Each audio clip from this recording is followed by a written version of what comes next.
Ikhwan dan akhwat, muslimin wal muslimat dimanapun berada. Kita berjumpa lagi di program Jelajah Jejak Syiar, di mana Jelajah Jejak Syiar ini adalah sebagai penelusuran kami untuk mengungkap sebuah perjalanan para syiar terdahulu yang mungkin telah dijadikan sebagai tonggak sejarah bangsa kita. Mungkin masih banyak masyarakat yang belum mengetahui ada siapa di sini. Kebetulan tepat saya berdiri di sebuah makam Pangeran Aryadillah, yang mana Pangeran Aryadillah adalah salah satu putra dari Sultan Maulana Hasanuddin. Untuk mengetahui lebih lanjut bagaimana sejarah tentang Pangeran Aryadillah, mari kita bersama masuk ke dalam. Kita telusuri bersama tentunya di Jelajah Jejak Syiar.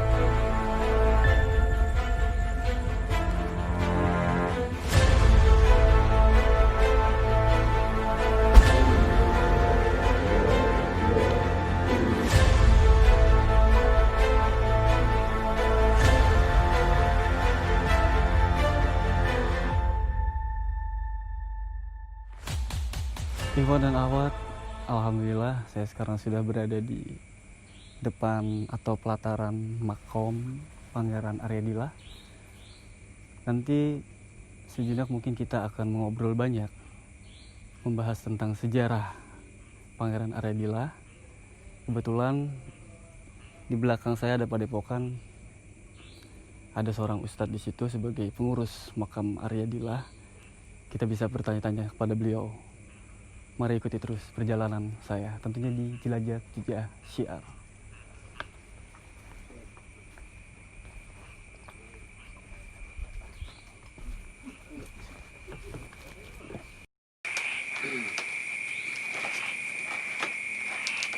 Ya, saya Mumu Alban dari tim Jelajah Jejak Syiar. Alhamdulillah. Saya langsung bisa bertemu sama Pak Ustadz ya. Jadi saya sebelumnya dapat informasi dari depan Pak, untuk kesini. Sebenarnya kita ingin mengetahui lebih dalam lagi sejarah Pangeran Aryadillah. Makanya tadi ada yang dari depan mengarahkan untuk datang ke sini. Sebelumnya mungkin ikhwan dan akhwat di rumah ingin tahu bagaimana perjalanan seorang Pangeran Aryadillah hingga beliau bisa sampai di sini. Itu mungkin pertanyaan pertama dari saya. Tapi sebelumnya saya akan bertanya dulu, memperkenalkan diri dulu mungkin ya. Betul. Dengan Bapak Ustadz siapa? Muhammad Aliuddin. Muhammad Aliuddin Al-Fatah. sebagai pengurus Iya, makam pengurus Aryadillah. Iya, betul. Punten Pak. Saya Muslim. Bapak Muslim. Muslim. Sama di sini juga Pak ya. Iya. Ya, ikhwan dan akhwat, mungkin kita langsung saja ke pertanyaan mengenai tentang sejarah Pangeran Aryadillah. Karena sebagian ada yang belum tahu ya Pak Ustadz ya. Betul. Biasanya ada sumber yang memang mengatakan A tapi nyatanya B. Makanya kita kesini bukan hanya untuk cross check lebih dalam, tapi sekedar untuk mengetahui bagaimana bisa terjadi makam di Banten ini gitu. Ke pertanyaan awal Pak Ustadz, Iya, silakan. tentang sejarah Pangeran Aryadillah pertama kali datang ke sini, bisa dijelaskan? Jadi Assalamualaikum warahmatullahi wabarakatuh. Waalaikumsalam warahmatullahi wabarakatuh.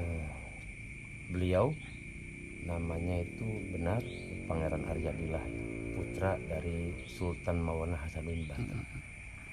Dan beliau adalah pernikahan antara Sultan sama Ratu Jin dari Gunung Karang gitu.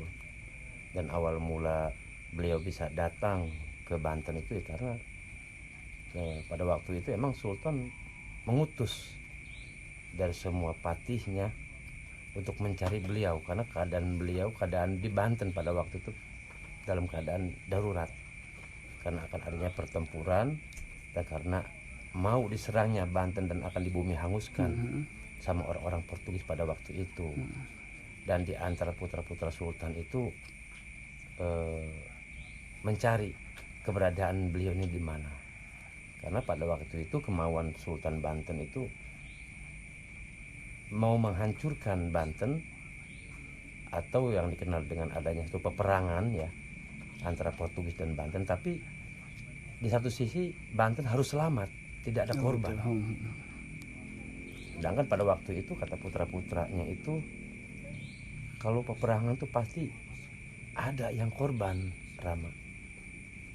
Tapi beliau menginginkan musuhnya hancur, tapi kitanya selamat. Oh gitu. Dan itu Sangat kemauan bijaksana Sultan sekali pada ya. waktu itu. Dan di antara yang tugaskan itu, yaitu ya beliau lah, Pangeran Aryadila. Berarti beliau dibeli punten tadi diberi titah atau titel sebagai Pangeran. pangeran ya. Iya.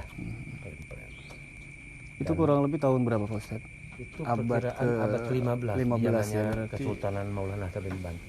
Abad 1500 ya kurang lebih. 1500-an pada waktu itu. Dan diutuslah Ki Macung Agus Cu untuk mencari keberadaan beliau, dan alhamdulillah beliau ketemu, dan akhirnya beliau datanglah ke Banten. Dan pada waktu pertama kali datang ke Banten itu ada satu daerah pada waktu itu namanya itu daerah Pandean. Pandean itu kalau nggak salah di sebelah utara ya, sebelah utara itu di situ ada satu daerah tempat Pandean. Jadi Pandean itu bekas orang menempa senjata, bikin pandai pada waktu itu, pandai besi. Pandai besi ya. Betul. Dari Gunung Karang beliau datang ke Banten itu di tempat pandai besi itu. Dan beliau menanyakan, sedang bikin apa, Ki? Saya sedang bikin senjata, Ger. Buat apa? Karena ini buat pesanan Sultan, karena mau ada perang. Nah terus kalau seumpamanya bikinnya banyak, pakai begituan kapan jadinya? Kata beliau. Akhirnya beliau memberikan satu cara untuk membuat senjata pada waktu itu dengan tangan itu, dengan tangan dikurut. Dengan tangan kosong, tangan Iya, sendiri tangan ya? kosong, Tanpa Tangan alat, kosong. luar biasa ya. Betul. Dan beliau di situ membuat 7 mata tombak, 7 pedang, dan 7 keris. Pada waktu itu ya, pada waktu itu. Dan langsung beliau menghadap pada kesultanan. Ya Pak Ustadz, ada beberapa sumber yang mengatakan sebenarnya ini tidak ingin saya pertanyakan, tapi saya hanya ingin tahu, ada beberapa pertanyaan atau sumber yang mengatakan dulu mungkin Sultan Maulana Hasanuddin ya, Sultan Maulana Hasanuddin sebagai Sultan Banten pernah tidak mengakui, apa itu benar ya, mengakui bahwasannya Bukannya tidak mengakui, karena dari ciri-ciri dari putra Banten tuh pasti ada kelebihan, ada kelebihan. Maka setelah bertemu sama Sultan Banten pada waktu itu, kata Sultan Banten, kalau emang iya engkau anakku yang hilang dulu, tolong bantu. Dengan cara apa? Apa masalahnya? Karena Portugis mau menyerang pada waktu itu ke Banten, dan bagaimana caranya supaya Banten selamat, musuhnya hancur. Kamu sanggup? Siap, saya sanggup. Beliau keluar menempuhkan 3 kali. Datanglah ibunya. Kata ibunya, ada apa? Nah, saya disuruh Sultan Banten suruh ditugaskan mengusir Portugis pada waktu itu. Bukan Belanda, Portugis ya. Pada waktu Portugis. Ya, akhirnya beliau menyerahkan semua kerajaan yang dari Gunung Karang itu, dari pasukan jin dan manusia pada waktu itu untuk membantu beliau. Dan akhirnya sebelum Portugis dalam perjalanan sebelum menyerang Banten itu sudah dihancurkan dengan dibor, semua dibor. Telah nyampe tengah lautan barusan dibuka.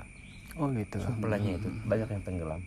Dan kalau nggak salah tahun 2015 itu ada satu media yang mengatakan bahwa ada kapal Portugis yang sampai ke bawah arus sampai ke Afrika Subhanallah. pada waktu itu. Kalau nggak salah itu tahun 2014 atau tahun 2015 kalau nggak salah. Berarti belum lama ini Pak Ustadz? Iya, belum lama ini. 2014 2015. Iya, sampai diketemukan di Eropa, di Afrika ke bawah arus. Ya itu sejarahnya dari sini ya. Iya. Ke bawah arus ke sana. Bawa luar arus biasa. ke sana. Setelah diteliti Iya. itu sama peneliti pada waktu itu emang benar adanya bahwa ini kapal Portugis yang ke bawah ke mana ke Iya. Afrika. Ya sebentar Pak Ustadz, ini hanya sekedar meluruskan saja ya, karena saya pernah baca beberapa sumber juga yang mengatakan bahwasanya Sultan Maulana Hasanuddin tidak mengakui bahwasanya Arya Dila adalah sebagai anaknya. Tapi tadi telah dijelaskan oleh Bapak Ustadz Ali, sumber yang benar itu adalah beliau, Pangeran Arya Dila, pernah hilang, ditemukan kembali dan diberi tugas oleh bapaknya Sultan, Karena- bapaknya Pangeran Ya, Sultan Maulana pada Hasanuddin. waktu hamil 3 bulan, lagi ngidam atau 2 bulan ya. Menurut sumber itu mengatakan pada waktu itu ibunya itu ingin memakan sate manusia pada waktu itu. Ngidam gitu. Itu benar Pak ya, menurut sumber. Ngidam, Ngidam ya. Tapi wallahu alam bisawab itu nggak diceritakan, tapi diadakan oleh Sultan pada waktu itu. Dan makanya setelah hamil dan selama ngidam itu beliau ibunya tuh disuruh kembali lagi ke Gunung Karang. Tapi janjinya Sultan pada waktu itu, suatu saat nanti Banten membutuhkan akan saya ambil. Iya. Itu pada waktu itu. Kalau nggak salah ya, ceritanya seperti itu. Ya. Sumber dari orang tua. Ya Pak Ustadz, saya lihat di sini hampir ramai sekali ya yang berkunjung ke sini ya. Alhamdulillah. Kebanyakan dari mana aja Pak Ustadz? Dari mana-mana. Kadang-kadang dari luar daerah pun banyak. Dari Lampung, utamanya dari Pulau Sumatera ya. Ada juga yang dari Kalimantan, termasuk dari Brunei pun ada. Iya, iya. Karena banyak sekali ikhwan dan akhwat di rumah mungkin tidak tahu keberadaan makam Pangeran Arya Dila itu di sini ya. Mereka hanya mendengar dari sumber-sumber yang sebenarnya belum pasti juga gitu Ya, ya. betul. Jadi kawan dan akhwat yang ingin berkunjung ke sini bisa datang langsung ke makam Arya Dila, tepatnya di Provinsi Banten ya, di Kota Serang salah satunya. Sebelah barat dari Makam Sultan. Ya untuk itu jangan kemana-mana, tetap di Jelajah Jejak Syiar. Setelah ini kita langsung ke makam beliau. Saya terus.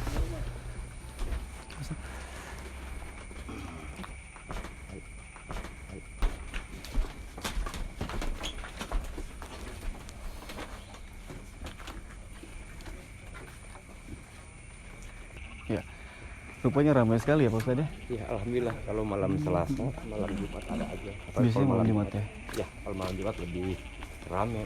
Ada momen-momen tertentu gitu mungkin ya di saat kayak Isra Mi'raj atau Iya. apa namanya Rajab itu mungkin lebih ramai ya Pak Ustadz ya. Iya. 1 Muharram bulan Rajab tahun baru Islam. Muharram namanya. Ya, ya. Maulud itu biasanya ramai. Oke. Baik. Ya kembali kita ke Jejak Jelajah Syiar. Alhamdulillah kita sudah berada tepat di depan makam Kesultanan Pangeran Arya Dila Banten. Ya mungkin masih banyak ikhwan dan akhwat di rumah belum tahu ya Pak Ustadz ya, Iya, betul. keberadaan makam di sini. Sedikit pertanyaan, mungkin sejak tahun berapa Pak Ustadz didirikan, Oh dibangun. dibangun? Jadi mulai pembabadan ya. Pertama kali ditemukan itu tahun 60-an. 60-an ya? Ya, oleh orang tua sendiri yaitu Kiai Haji Abdul Fattah Banten. Tahun 70 barusan dipugar sama beliau. Setelah itu tahun 89 karena dulu ada pohon besar di belakang itu, pohon Ambon namanya, tertimpa dan mulailah dibangun lagi untuk yang kedua Oh kalinya. sempat ini ya, Seperti sempat ambruk Ya, ya, sempat tertimpa ambruk. ya. Ha, ha. Cuman alhamdulillah beliau enggak, cuman hanya sebelahnya aja. Oh gitu. Harusnya kalau secara logika itu beliau makam beliau pun tertimpa. Tapi itu enggak. Subhanallah, kebesaran Cuman Allah hanya tentu ya. sebelahnya aja yang tertimpa. alhamdulillah, dan langsunglah dibangun oleh beliau tahun 8990. Dan yang untuk berkunjung dari luar daerah mungkin itu sejak tahun berapa Pak Ustadz? Sejak tahun 80-an, 80-90 itu sudah ada, hanya segelintir orang yang tahu aja secara spiritual gitu. Dan sekarang ini alhamdulillah sudah malahan dari luar daerah, bahkan dari luar negeri pun sudah nyampe ke sini, termasuk dari Brunei Darussalam, dari Malaysia pun alhamdulillah sudah nyampe ke sini. Iya Pak Ustadz, mungkin sebelum nanti saya minta izin untuk ke dalam, masih ada satu pertanyaan lagi dari saya. Pada zamannya beliau mungkin ya, sejak keberadaan beliau di Banten tentunya banyak sekali mungkin non muslim ya Pak Ustadz ya. Nah itu Pak Ustadz, apakah tahu cara beliau menyebarkan syariat Islam di sini? Seperti Jadi, apa? Bukan hanya di sini aja ya beliau menyebarkan syariat Islam, bahkan beliau di luar Banten pun, termasuk Sumatera, utamanya daerah Lampung ya, itu beliau pernah yang menyebarkan Islam di sana pada waktu itu. Oh, termasuk Lampung juga Lampung juga, makanya anak cucunya itu di Lampung banyak. Gitu, karena dulu antara Jawa dan Sumatera itu nyambung. Oh gitu. Nyambung. Tapi di tahun 1818 itu karena Gunung Krakatau meletus, hanya terpisahlah antara Sumatera sama betul. Jawa. Gitu. Dan adapun riwayat cerita mengenai mengislamkan di daerah Lampung itu ada nanti. Ada cerita. Ada juga ya. Ada ceritanya dari beliau nanti. Gitu. Jangka waktunya, kurun waktunya maksud saya, Maksudnya? menyebarkan Islam di sana. Beliau di daerah Sumatera itu berapa lama Pak Ustadz? Dalam penyebaran Islam itu kurun waktunya kurang begitu hafal ya, kurang begitu tahu ya. Karena kalau dulu orang tua cerita itu hanya mengislamkan di daerah Sumatera itu, di Lampung itu, karena susah untuk diislamkan. Betul. Karena ada seorang rajanya yang Sakti Mandraguna pada waktu itu, kalau nggak salah namanya itu Landak Dayak. Landak Dayak. Jadi Landak Dayak itu suku asli orang Lampung yang mempunyai ilmu kekebalan, ilmu hitam, dan tidak bisa disentuh sama senjata tajam. Makanya beliau diutus oleh ayahandanya untuk menghancurkan kesaktian beliau. Karena bagaimanapun juga kalau rajanya itu sudah Muslim, otomatis pengikutnya pun ikut Muslim juga gitu. Subhanallah, banyak sekali yang mungkin belum pernah kita ketahui, dan alhamdulillah sedikit pengetahuan telah disampaikan tadi oleh Pak Ustadz. Baiklah ikhwan dan akhwat di rumah, kita bersama-sama untuk melihat ke dalam ya, bisa ya Pak Ustadz? Silakan.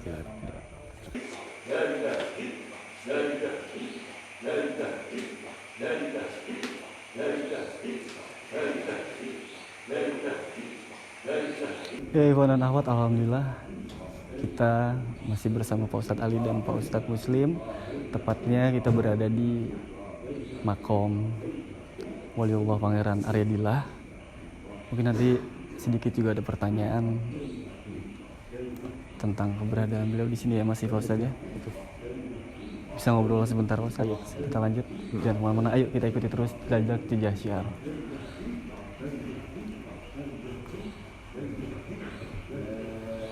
Ya Ustadz, saya akan sedikit ajukan pertanyaan lagi. Bisa mohon izinnya? Silakan.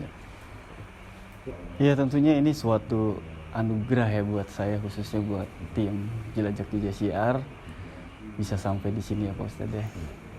Dan akhirnya ikhwan dan akhwat juga perlu mengetahui atau memahami tentang apa yang tadi sudah dijelaskan oleh Bapak Ustadz Ali.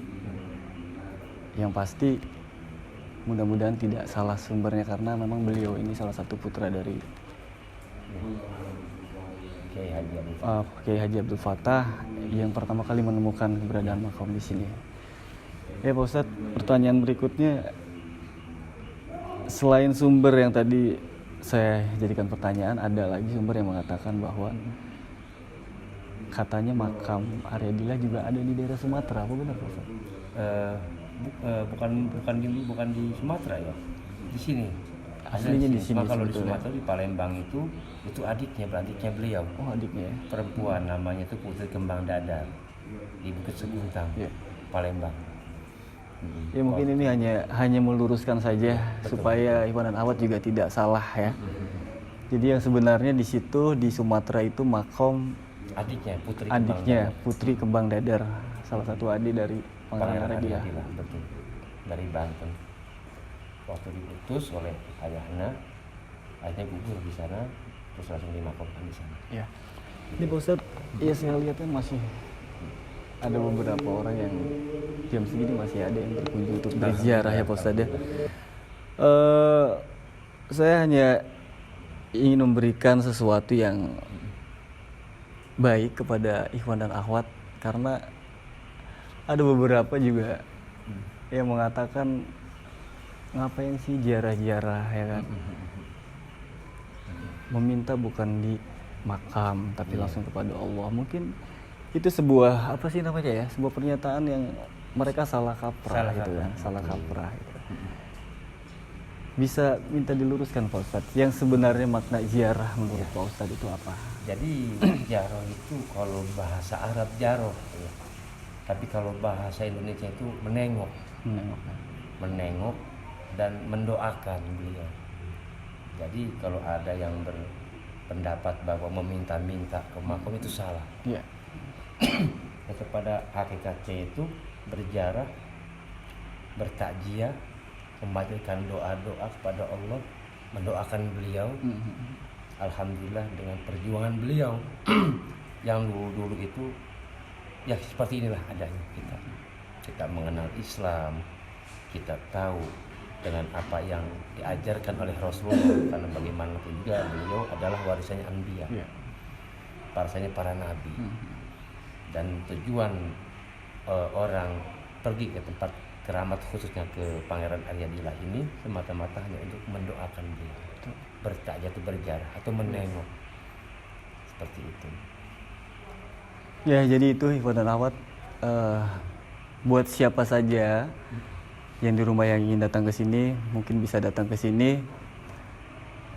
Yang tidak tahu seperti apa nanti bisa minta tuntunan kepada langsung kepada Ustadz Ali ya tentunya ya. Insyaallah. Dan satu lagi tadi makna ziarah tadi sudah dijelaskan oleh Bapak Ustadz Ali bahwasanya ziarah bukan hanya untuk meminta-minta kepada yang sudah tidak ada, tapi tetap kepada Allah Subhanahu wa taala ya. Intinya ziarah di sini adalah berkunjung, bersilaturahim, Betul. mendoakan beliau karena bagaimanapun juga beliau salah satu syiar Islam. Betul. Patut kita hargai ya. Alhamdulillah Ikhwan dan Akhwat, kita sudah mengetahui pemaparan bagaimana sedikit sejarah tentang makam Pangeran Arya Dila. Untuk di episode kali ini mungkin sampai sini. Mungkin kita nanti akan lanjut di episode berikutnya yang lebih menarik lagi, tentunya di Jelajah Jejak Syiar. Sebelumnya saya pamit dulu Pak Ustadz. Terima kasih banyak atas waktunya, atas doanya buat Ikhwan dan Akhwat, buat Pak Ustadz Muslim juga. Mungkin sedikit Pak Ustadz Muslim ada pesan buat Ikhwan dan Akhwat di rumah, bisa disampaikan pesan sedikit Ya mungkin untuk mereka yang ingin datang ke sini, bagaimana tata caranya seperti apa gitu. yang namanya orang ziarah itu ya, kata bahasa Banten itu ziarah, ngaji sambil berwarah. Ngaji sambil Jadi berwarah. ngajinya itu falak binas, berwarah itu berbilang. Berbilang pada posisinya kita mendoakan beliau. Iya. Bilang bahwa kita bersyukur bahwa adanya kita adalah perjuangan beliau ini. Dan kita ya bukan patut dihargai aja, tapi dihormati. Betul. Sepanjang masa kita harus mendoakan beliau. Betul. Selagi hayat masih di kandung badan. Amin. Insya Allah Allah pun nanti memberikan hadiah buat kita, Ya. manakala beliau diberikan doa-doa. Siapa tahu kita di ahli kubur nanti, kita pun didoakan oleh penerus-penerus kita. Itu aja pesan dari saya. Memperbanyak ziarah itu adalah mendoakan beliau. Insya Allah Allah memberikan hadiah buat kita. Nanti di akhir di mana kita sebagai ahli kubur kita pun didoakan oleh penerus-penerus kita. Ya. Itu. Terima kasih Pak Ustadz Muslim, Pak Ustadz Ali, buat Ikhwan dan Akhwat juga mudah-mudahan pernyataan-pernyataan yang telah disampaikan oleh beliau bermanfaat buat kita semua. Saya langsung pamit mungkin ya, Pak Ustadz Ali ya. Iya. Terima kasih banyak ya. Assalamualaikum warahmatullahi wabarakatuh.